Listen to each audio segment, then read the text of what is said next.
প্রদ্যুৎ বরদলৈয়ের ইস্তফার পর কংগ্রেস কর্মীদের মধ্যে ক্ষোভ। প্রদ্যুতের পোস্টারে চুনকালি কংগ্রেস কর্মীদের। মানবেন্দ্র শর্মা কমপ্লেক্সে ক্ষোভ একাংশ কংগ্রেস কর্মীর।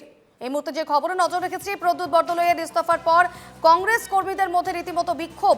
প্রদ্যুতের পোস্টারে চুনকালি কংগ্রেস কর্মীদের। মানবেন্দ্র শর্মা কমপ্লেক্সে ক্ষোভ প্রকাশ করেন কংগ্রেস কর্মীরা।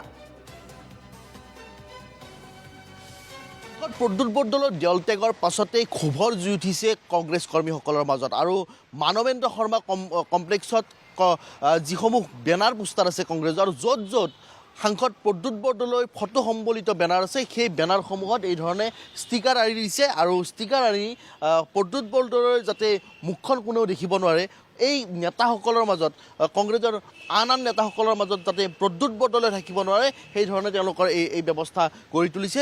আৰু প্ৰদ্যুৎ বৰদলৈ কালি বিয়লিৰ ভাগত কংগ্ৰেছ ত্যাগ কৰিছিল, আৰু কংগ্ৰেছ ত্যাগ কৰাৰ পাছতেই প্ৰদ্যুৎ বৰদলৈৰ বিৰুদ্ধে এই ধৰণৰ ক্ষোভ দেখিবলৈ পোৱা গৈছে কংগ্ৰেছ কৰ্মীসকলৰ মাজত। আৰু ইতিমধ্যেই বিজেপিত যোগদান কৰাটো প্ৰায় নিশ্চিত হৈছে সাংসদগৰাকীয়ে।